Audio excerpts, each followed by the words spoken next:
Assalomu alaykum azizlar. Nasib bo'lsa Kasbi tumani Mo'g'ulonda zakazimiz boshladik. Hozir ko'p devorlarda uchraydigan narsa yoriladi.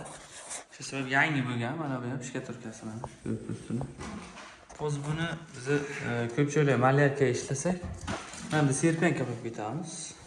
Devor yorug'lari 10 sm bo'ladi. 10 sm mana shunga qoladi. Trishinalar bu. Buni yo'qim. Bular yo'q ketamiz hammasini. Qayerga yorug' bo'lsa o'sha qo'yib ketaveramiz. Nasib bo'lsa. Kasbi tumani Mo'g'ulonda ikkita xona malyarkasi boshlaganmiz. 13-iyun bugun. 2026-yil. 335 metrda kvadrat bo'lyapti. Rotbin, shpakilovka, kraskasi. Eshik quriladi. 490 ga 325 xonamiz. Nasib bo'lsa birinchi jarayonimiz va gruntовка surib chiqamiz. Nam, hol. Koridorga turtamiz hozir. Birinchi qiladigan ishimiz gruntовка, keyin sanseriga qurigandan keyin rotbin uramiz. To'liq правила qilingan, правила o'ziga. Обязательно mana bu serpenkalarni ishlatamiz.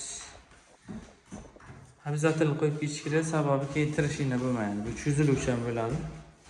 Endi devor katta yorilsa betondan yorib tashlaydi, baribir unga nisbatan ushlab turadi. Polimerni boricha. Aboy qiladigan xonalarimizni ham qilganmiz, effekti yaxshi, hech qanday muammo bo'lmagan shu paytgacha. 10-15 ming turadi mana shuni ishlatsa. O'ram shuncha bilan chiroyli chiqqan nasib bo'lsa ishlar.